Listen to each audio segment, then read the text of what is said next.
मैं मैं आपको बता रहा था कि दिल्ली पर अधिकार के लिए राणा सांगा बड़ा ही महत्वाकांक्षी था, लेकिन उसके मार्ग की सबसे बड़ी बाधा था इब्राहिम लोदी या लोदी वंश। तो कहा जाता है, कहीं कहीं वर्णित है कि बाबर ने भी सॉरी राणा सांगा ने भी बाबर को निमंत्रित किया ताकि वो इब्राहिम लोदी को पराजित करे। वैसा उसका मानना था कि बाबर भारत से धन संपत्ति लेकर अन्य आक्रमणकारियों के तरह ही वापस मध्य एशिया लौट जाएगा और तब वो भारत का निर्विवाद स्वामी हो जाएगा, ऐसा कहा गया है। इसके विषय में कुछ स्पष्ट साक्ष्य प्राप्त तो नहीं हुए हैं, लेकिन खैर। तो यहां हम 1526 21 अप्रैल 1526 में बाबर और इब्राहिम लोदी के बीच पानीपत की प्रथम लड़ाई लड़ी जाती है। युद्ध का परिणाम लोदी की पराजय और वह युद्ध स्थल में ही मारा गया। अर्थात इब्राहिम लोदी मध्यकालीन भारत का पहला शासक था जो युद्ध स्थल में मारा गया था, याद रखिएगा। आगे तोप खाने, बाबर द्वारा इस युद्ध में तोपों का प्रयोग किया गया था। बाबर के तोपखाने का नेतृत्व कर रहे थे मुस्तफा खान और उस्ताद अली, याद रखिएगा आप लोग। मुस्तफा खान और उस्ताद अली उस समय एक नामी तोपची थे। ये बाबर के तोपखाने का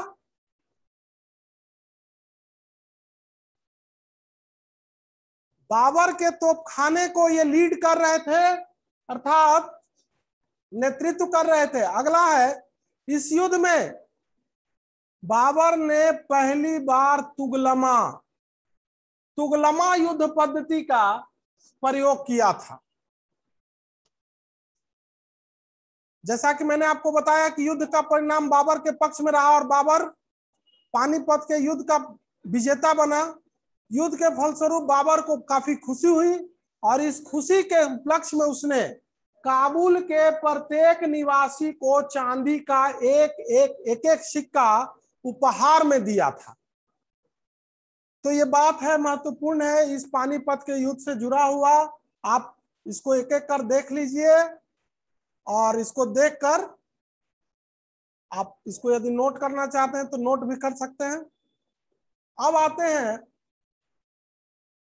भारत विजय के क्रम में बाबर का अगला सैन्य अभियान कौन सा था?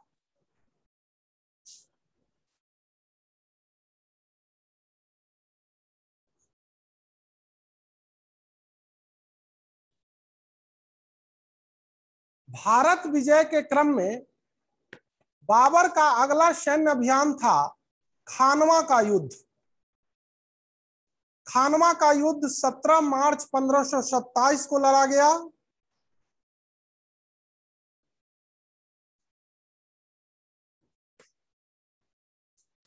खानवा का युद्ध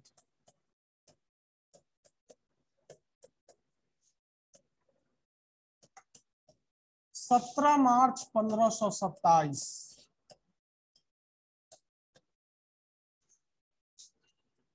बाबर और राणा सांगा के बीच, बाबर और राणा सांगा के बीच राणा सांगा की पराजय।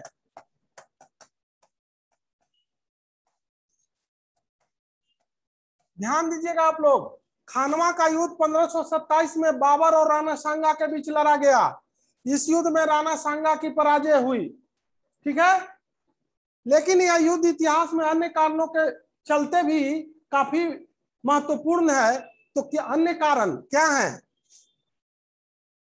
तो इस युद्ध में बाबर ने जिहाद का नारा दिया, जिहाद का नारा दिया। बाबर ने जिहाद का नारा दिया इस युद्ध में। किस युद्ध में? खानवा के। प्रमुख अफगान सरदार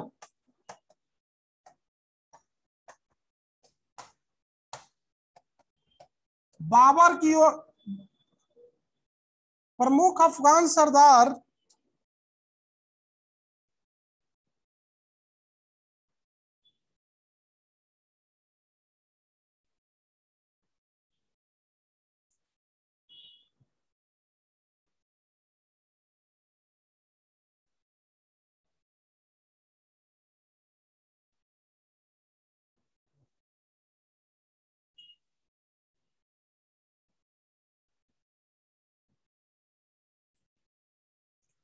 प्रमुख अफगान सरदार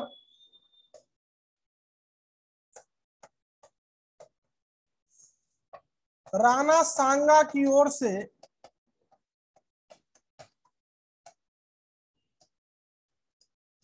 लड़े। समझ रहे हैं बात को?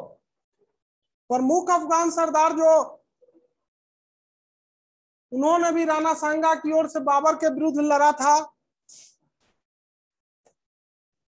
आगे हम देखते हैं, इस युद्ध में बाबर ने अपने सैनिकों के शराब पीने पर प्रतिबंध लगा दिया था। बाबर ने अपने सैनिकों को शराब पीने पर प्रतिबंध लगा दिया था, क्योंकि अफगानों और राणा सांगा के बीच बाबर के खिलाफ जो गठबंधन बना था, इसको सुनकर बाबर के सैनिकों का उत्साह काफी गिर गया था। बाबर ने अपने सैनिकों का उत्साह बढ़ाने के लिए शराब पर प्रतिबंध लगा दिए, शराब के प्यालों को तुड़वा दिया, तमगा नामक एक व्यापारिक कर को माफ कर दिया, जिहाद का नारा दिया। ठीक है, तो ये सब कारणों से यह युद्ध, खानवा का युद्ध, काफी महत्वपूर्ण है। और एक और महत्वपूर्ण बात है कि इस युद्ध में बाबर की विजय होती है, और विजय के पश्चात उसने राजपूत योद्धाओं के कटे हुए सरों की मीनार बनवाई थी। राजपूत योद्धाओं के कटे हुए सरों की मीनार बनवाई थी। साथ ही साथ इस युद्ध में, यह युद्ध इसलिए भी महत्वपूर्ण है क्योंकि इसमें मेवाड़ की राजपूत स्त्रियों ने जौहर किया था।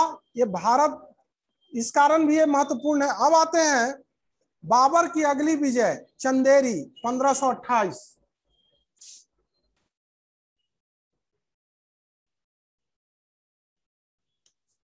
चंदेरी विजय 1528 मेदिनी राय के विरुद्ध। मेदिनी राय के विरुद्ध, याद रखिएगा, खानवा के युद्ध के बाद बाबर ने चंदेरी को जीता। चंदेरी उस समय मालवा में स्थित था और वहां का शासक था मेदिनी राय। ठीक है, अब आगे आते हैं। इस युद्ध में भी बाबर ने जिहाद का नारा दिया। चंदेरी के युद्ध में भी बाबर ने जिहाद का नारा दिया। चंदेरी के बाद बाबर का अगला विजय था घाघरा का युद्ध 1529। घाघरा का युद्ध 1529, और इसमें भी बाबर ने अफगानों को पराजित किया। अफगानों की पराजय। ठीक है, 27 दिसंबर 1530, यानी कि भारत में बाबर का अंतिम युद्ध था घाघरा का युद्ध, जो 1529 में लड़ा गया। 27 दिसंबर 1530 बाबर की मृत्यु। बाबर की मृत्यु कब हुई? 27 दिसंबर 1530। बाबर को उसकी मृत्यु के पश्चात काबुल में ले जाकर दफनाया गया। ठीक है, अब तक आप लोगों ने एक सैनिक विजेता के रूप में बाबर की उपलब्धियों को देखा, लेकिन यहां मैं आपको बताना चाहता हूं कि बाबर मात्र एक महान सेना नायक ही नहीं था, बल्कि वो एक अच्छे सेना नायक के साथ साथ एक अच्छा प्रशासक, एक विद्वान शासक, कला और संस्कृति का कला और साहित्य का मर्मज्ञ के रूप में भी हम बाबर को याद करते हैं। तो उसके जीवन के अन्य महत्वपूर्ण अन्य पहलुओं की ओर भी आप लोग गौर कीजिएगा। तो सबसे पहली बात है कि वह तुर्की भाषा का महान विद्वान था।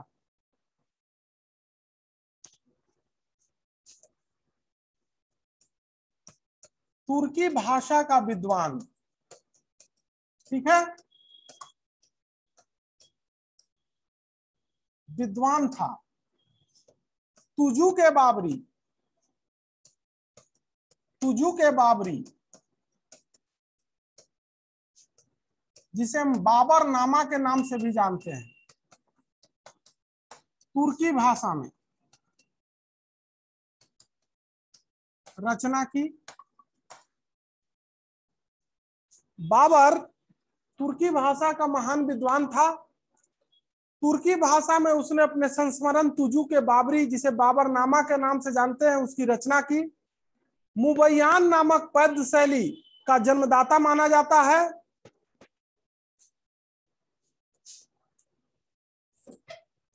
मुबैयान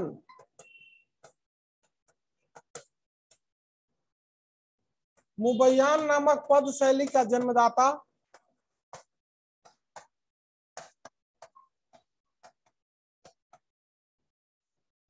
मुबैयान नामक पद शैली का जन्मदाता था। ठीक है, बागों का शौकीन था। बाग, बगीचा, गार्डन जिसको बोलते हैं, बागों का शौकीन। आगरा में नूर ए अफगान, आगरा में नूर ए अफगान बाग का निर्माण करवाया। ठीक है, तो ये था बाबर के जीवन के, अर्थात ये सब जो बातें हैं वो बाबर के जीवन के अर्थात उसके पूर्ण व्यक्तित्व को दर्शाते हैं, जो ये दर्शाता है कि बाबर एक महान विजेता होने के साथ साथ एक महान शासक भी था, कला और साहित्य का मर्मज्ञ था। ठीक है, तो ये सब बातें हैं। और एक चीज और याद रखिएगा कि बाबर को उसकी उदारता के कारण कलंदर की उपाधि दी गई थी, कलंदर। ठीक है, अब आते हैं, यहां पर मैं आपको एक बात और बता देता हूं कि बाबर का जो भारत आगमन था वो कई कारणों से महत्वपूर्ण था। और सबसे बड़ा महत्वपूर्ण कारण या एक अन्य महत्वपूर्ण कारण यह था कि कनिष्क के बाद, यानी कि कुषाण शासक कनिष्क के बाद बाबर भारत का पहला शासक था जिसने काबुल, कंदहार, अफगानिस्तान, वर्तमान में ये दोनों प्रांत काबुल अफगानिस्तान में है, और काबुल और कंदहार पर नियंत्रण रखने वाला कनिष्क के बाद पहला शासक बाबर हुआ। अब आप लोग जानना चाहेंगे कि आखिर क्या था, क्या वास्तव में काबुल और कंदहार का नियंत्रण रखना या रखने वाला बाबर की महत्ता क्यों है। तो जैसा कि आप लोग जानते हैं कि भारत में जितने भी आक्रमणकारी मध्यकाल में आए वो सब इन्हीं मार्गों से होकर आए, और भारत में उनका सैनिक सफलता का सबसे बड़ा कारण था कि भारत की पश्चिमोत्तर सीमा का मजबूत न होना। तो काबुल और कंदहार पर बाबर द्वारा नियंत्रण स्थापित करना भारत में राजनीतिक स्थिरता के लिए काफी फायदेमंद था, क्योंकि भारत की पश्चिमी सीमा सुरक्षित हुई और कोई भी बाहरी आक्रमणकारी भारत की राजनीतिक स्थिरता को चैलेंज नहीं कर सकता था। तो ये एक बहुत बड़ी बात थी, और ये बाबर के दूरगामी सोच को भी दर्शाता है। अब आते हैं बाबर के बाद हुमायूं, 1530 से 1556।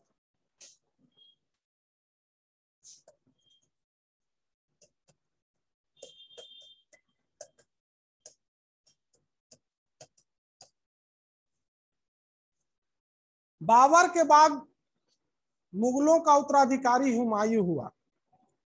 उसका शासनकाल 1530 से 1556 तक माना जाता है, लेकिन 1540 में, याद रखिएगा आप लोग, 1540 में इसे भारत की सत्ता से बेदखल कर दिया जाता है, और यह महान कार्य अफगान सेनानायक शेर शाह के द्वारा किया जाता है। और दोबारा 1555 अर्थात 15 वर्षों तक वह भारत की सत्ता से बेदखल रहता है। तो इस प्रकार हुमायूं का जीवन काफी रोमांच से भरपूर है। तो आइए हम उसके जीवन पर कुछ नजर डालते हैं। तो सबसे पहले हुमायूं के विषय में मैं आपको परिचय, जैसा कि आप लोग 1508 में इसका जन्म काबुल में हुआ था। पिता का नाम बाबर आप लोग पता ही है, माता का नाम महामनगा था। 1530 में इसका राज्याभिषेक हुआ था। राज्याभिषेक होने से पहले यह बदख्शा, अफगानिस्तान या भारत की पश्चिमोत्तर सीमा के पास बदख्शा एक जगह है, वहां का यह गवर्नर था।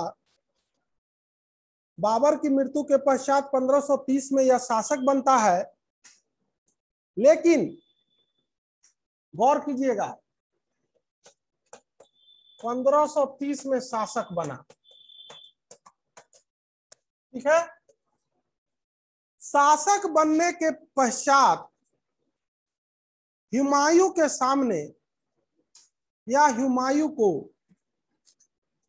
एक साथ कई चुनौतियों से निपटना पड़ा। उनमें सबसे पहला चुनौती था साम्राज्य का बंटवारा। साम्राज्य का बंटवारा तो जान लीजिए, हुमायूं 4 भाई था। हुमायूं, कामरान, अस्करी और हिंदाल। हुमायूं मुगल वंश का एकमात्र शासक था जिसने अपने भाइयों के बीच अपने साम्राज्य का बंटवारा किया था, राज्य का बंटवारा किया। ठीक है, हुमायूं के भाई कामरान को काबुल और कंधार का क्षेत्र दिया गया था, अस्करी को संभल और हिंदाल को अलवर की जागीर दी गई थी। भाइयों के बीच साम्राज्य का बंटवारा होना किसी भी तरीके से अच्छा नहीं था। एक नवजात साम्राज्य के लिए यह किसी भी तरीके से अच्छा नहीं था। लेकिन इससे भी बड़ी बात थी कि इसके बावजूद इनके भाइयों का, अर्थात हुमायूं के भाइयों का हुमायूं के प्रति वैमनस्य बना रहा और अंततः भारत से निष्कासित होने का यह एक प्रमुख कारण के रूप में सामने आता है। तो यह पहली चुनौती। दूसरा, यद्यपि 1526 में अफगानों की पराजय हुई थी, लेकिन अफगान अभी पूरी तरह से समाप्त नहीं हुए थे। अफगान पुनः एक बार एक नए सेनापति जिसका नाम था शेर शाह, उसके नेतृत्व में संगठित हो रहे थे। तो अफगानों की चुनौती बड़ी गंभीर थी और वो किसी भी शर्त पर मुगलों को भारत से बाहर करना चाहते थे, अपने खोए हुए राज्य को प्राप्त करना चाहते थे। और अफगानों के इस महत्वाकांक्षा को बल मिला शेर शाह के रूप में। शेर शाह एक महान नीतिज्ञ, एक महान कूटनीतिज्ञ, एक महान सेना नायक के रूप में सामने आता है। तो एक शासक के रूप में हुमायूं के सैन्य अभियानों पर गौर करते हैं। सबसे पहले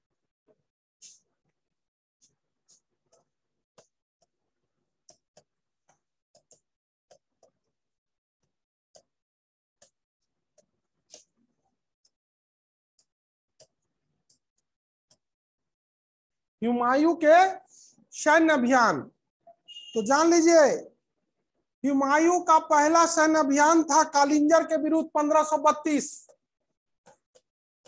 कालिंजर 1532। हुमायूं का पहला सैन्य अभियान कालिंजर के विरुद्ध 1532, यह मध्य भारत में स्थित था। ठीक है, हुमायूं का यह सैन्य अभियान बहादुर शाह, गुजरात के शासक बहादुर शाह की बढ़ती हुई महत्वाकांक्षाओं को नियंत्रित करने का एक कोशिश थी। चूंकि बहादुर शाह मालवा पर नियंत्रण स्थापित करना चाहता था और हुमायूं उसकी इस महत्वाकांक्षा पर लगाम लगाने के लिए हुमायूं ने कालिंजर पर सैन्य अभियान किया और उसे विजित किया। दूसरा, दौरिया का युद्ध 1532।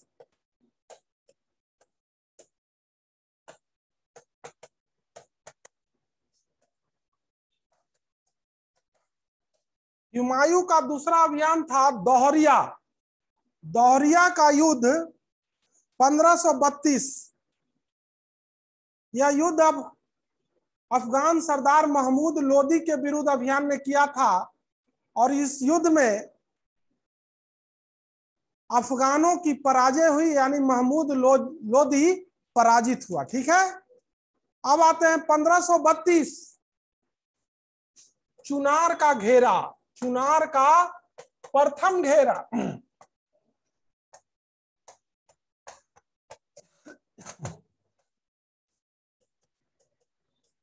हुमायूं का अगला अभियान था चुनार पर घेरा, 1532। इस समय चुनार का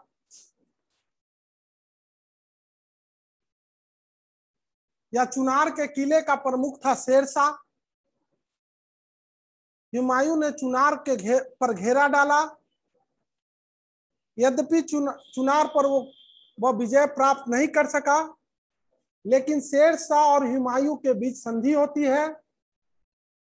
शेरशाह ने नियमित रूप से राजस्व यानी कि हुमायूं की अधीनता को स्वीकार किया, नियमित राजस्व देने का आश्वासन दिया तथा अपने पुत्र कुतुब खां को हुमायूं की सेवा में भेज दिया।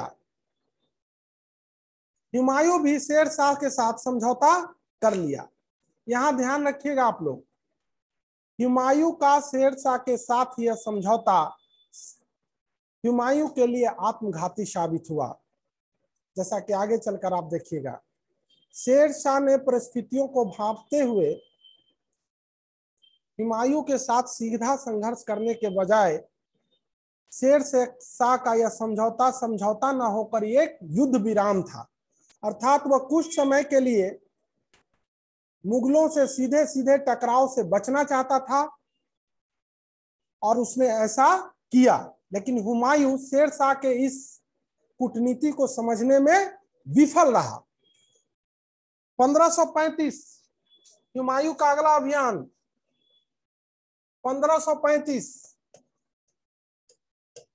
बहादुर शाह,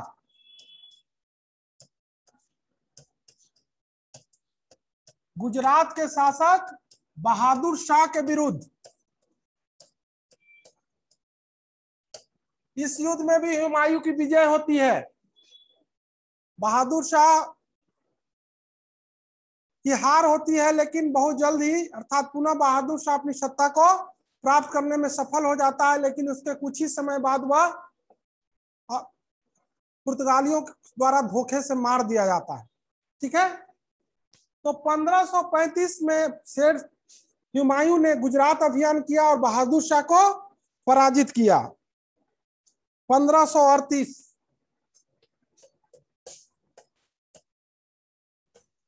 हुमायूं द्वारा चुनार का दूसरा घेरा।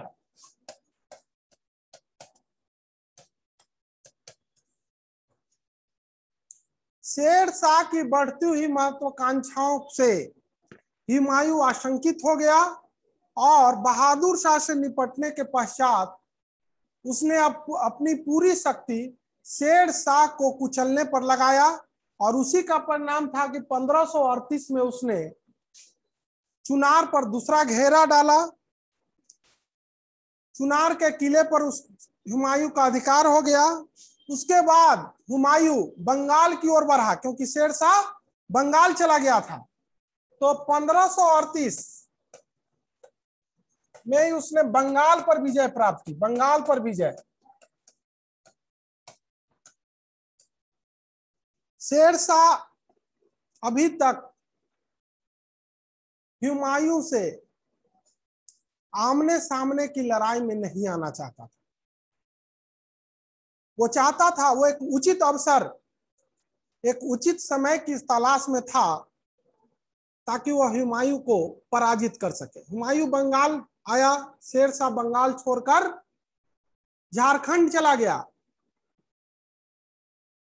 हुमायूं ने बंगाल को व्यवस्थित किया, कुछ समय वहां बिताए, वापस वो आगरा की ओर चला। गौर कीजिएगा, बंगाल से हुमायूं द्वारा आगरा के लिए कूच करना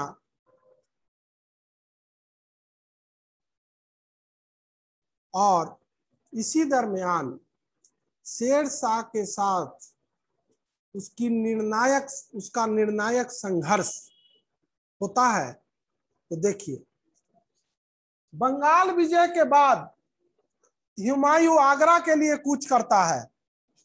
और जब वो आगरा के लिए कुछ जा रहा था तो चौसा के पास, कर्मनाशा नदी के पास, जब वो कर्मनाशा नदी को पार कर रहा था तो ठीक उसी समय शेर शाह के हथियारबंद सैनिक घात लगाकर अचानक हुमायूं पर हमला करते हैं। मुगलों की सेना अव्यवस्थित हो जाती है और कहा जाता है कि शेर शाह को, हुमायूं को जान बचाने के लिए नदी में कूदना पड़ता है और कहते हैं कि एक भिश्ती ने उसकी जान बचाई। तो चौसा का युद्ध 26 जून, चौसा का युद्ध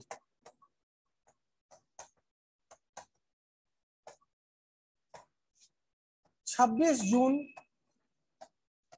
1539, हुमायूं की पराजय, हुमायूं की पराजय।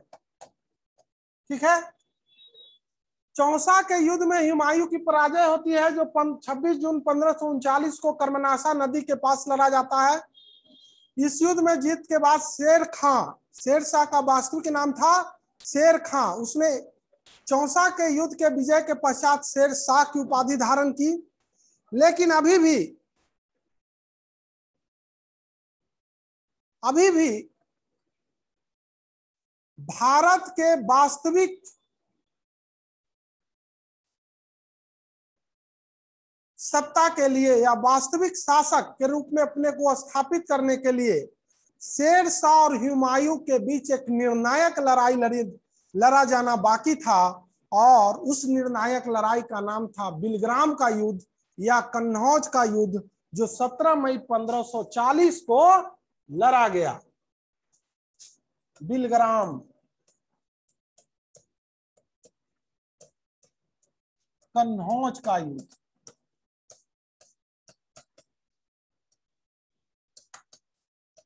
17 मई 1540 को यह युद्ध लड़ा गया। इस युद्ध ने हुमायूं ने बड़े ही वीरता पूर्वक लड़े, लेकिन शेर शाह एक महान सेनापति था और उसने अपने सैन्य क्षमता एवं कूटनीति के द्वारा हुमायूं को पराजित कर दिया। हुमायूं को भारत छोड़कर भागना पड़ा और भारत के नए शासक के रूप में शेर शाह ने शासन एवं सत्ता संभाली। ठीक है, तो मध्यकालीन अर्थात मुगलों के शासन के दौरान शेर शाह का एक शासक के रूप में उदय बड़ा ही महत्वपूर्ण घटना है, जिसने भारतीय शासन प्रशासन पर अपना गंभीर प्रभाव बनाया। और आज भी हम शेर शाह को एक महान शासक के रूप में याद करते हैं। तो आइए, बिलग्राम का युद्ध, हुमायूं की पराजय होती है इस युद्ध में, हुमायूं की पराजय,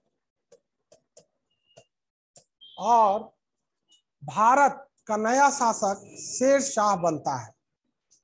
ठीक है, अभी हम शेर शाह की ओर नहीं जाएंगे, शेर शाह की ओर हम चलेंगे। पहले हुमायूं के पूरे जीवन पर देख लेते हैं। कन्नौज के युद्ध में पराजय के पश्चात हुमायूं को भारत छोड़कर भागना पड़ा और 15 वर्षों तक वह घुमक्कर का जीवन व्यतीत करता रहा। अर्थात वो सिंध चला गया भागकर और वहां एक घुमक्कर का जीवन व्यतीत करता रहा। इसी दौरान हुमायूं ने ईरान के एक मशहूर आध्यात्मिक गुरु मीर अली की पुत्री हमीदा बानो बेगम से विवाह कर लिया, और इसी हमीदा बानो बेगम से उसे अकबर जैसा पुत्र प्राप्त हुआ था। पुनः हुमायूं ने अपने आप को संगठित किया और भारत विजय के लिए पुनः प्रयास करना शुरू कर दिया। और इस प्रयास के ही क्रम में 1545 में उसने हुमायूं द्वारा पुनः दोबारा सत्ता की प्राप्ति, दोबारा सत्ता प्राप्ति, दोबारा सत्ता प्राप्ति के रूप में पहले देखिएगा आप लोग, हुमायूं जो है वो जब दोबारा भारत की सत्ता प्राप्त करने का उसने प्रयास किया तो किस प्रकार प्राप्त किया, इस पर गौर कीजिएगा आप लोग। तो इस कड़ी में उसकी पहली विजय थी काबुल विजय 1545, पेशावर विजय 1554, लाहौर विजय 1555। तो काबुल विजय 1545 काबुल विजय, 1554 लाहौर विजय,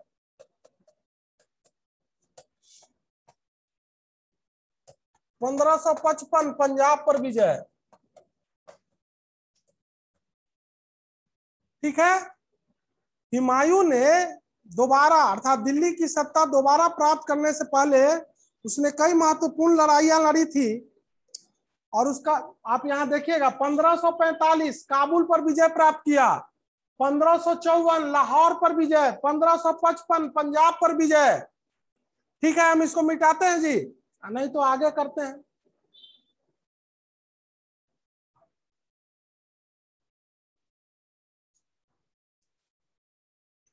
मच्छीवाड़ा 15 मई 1555 मच्छीवाड़ा का युद्ध,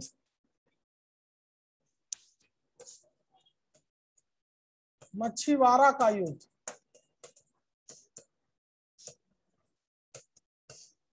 15 मई 1555। इस युद्ध में भी हुमायूं की जीत होती है। ठीक है, और सबसे निर्णायक युद्ध सरहिंद का युद्ध लड़ा गया 22 जून 1555, सरहिंद का युद्ध।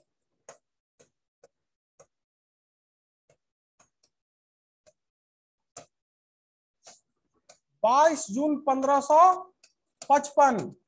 इस युद्ध में अफगानों का नेतृत्व कर रहा था सिकंदर शाह और मुगल सेना का नेतृत्व कर रहा था बैरम खां।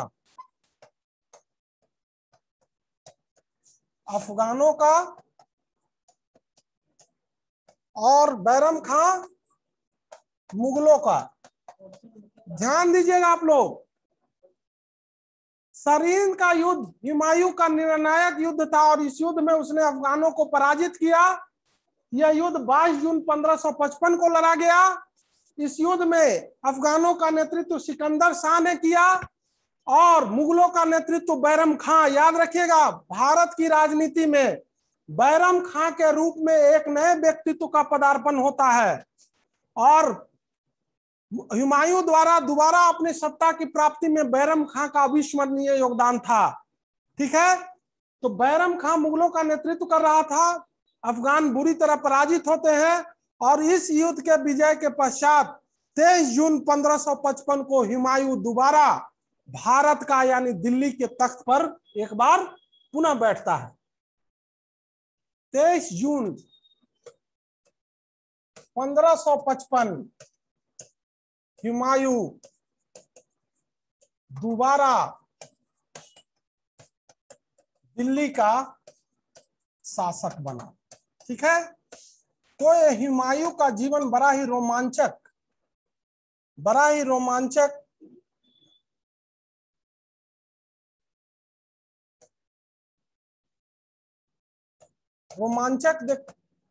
और नाटकीय था कि 15 वर्षों तक निर्वासित जीवन जीने के पश्चात पुनः यह भारत का शासक बनता है। ठीक है, तो यह हुमायूं का जीवन का विश्लेषण है। लेकिन जनवरी 1556 बड़ा ही दुखद और दुर्भाग्यपूर्ण रहा कि जनवरी 1556 को हुमायूं की मृत्यु हो जाती है। हुमायूं जिसने दिल्ली में दीनपनाह भवन की स्थापना की थी, एक दिन वह दीनपनाह भवन के पुस्तकालय की सीढ़ियों से उतर रहा था, पैर लड़खड़ा जाने के वजह से वो गिर पड़ा और उसकी मृत्यु हो गई। कहता है कि लेनपुल, नाम आप लोगों ने नहीं सुना होगा, यदि नहीं सुने तो मैं बता रहा हूं कि लेनपुल नामक एक ब्रिटिश इतिहासकार का कहना है कि हुमायूं जीवन भर लड़खड़ाता रहा। हुमायूं के मृत्यु पर लेनपुल महोदय कहते हैं कि हुमायूं जीवन भर लड़खड़ाता रहा और अंततः लड़खड़ाते हुए ही उसकी मृत्यु हुई। ठीक है, तो यह हुमायूं के जीवन के विषय की महत्वपूर्ण घटनाएं थी जो मैंने आपको बताया। इसके अतिरिक्त एक चीज आप लोग गौर कीजिएगा कि हुमायूं ज्योतिष में काफी विश्वास रखता था। वह सप्ताह के 7 दिन 7 अलग अलग रंगों के कपड़े पहनता था। ठीक है, हुमायूं ज्योतिष में विश्वास रखता था। सप्ताह के 7 दिन वह 7 अलग अलग रंग के कपड़े पहनता था। दूसरा, वो अफीम का शौकीन था, अर्थात वो अफीम खाने का शौकीन था। और तीसरी जो महत्वपूर्ण बात है, तो हुमायूं ने दिल्ली में दीनपनाह भवन का निर्माण करवाया था। हुमायूं द्वारा इस भवन के निर्माण कराने का कारण था कि वह इस भवन के द्वारा अपने मित्रों और अपने शत्रुओं दोनों को वह प्रभावित करना चाहता था। ठीक है, तो आज का क्लास यही खत्म करते हैं। कल का क्लास पुनः शुरू करेंगे शेरशाह से। आप लोग पढ़ कर आइएगा शेरशाह। Thank you.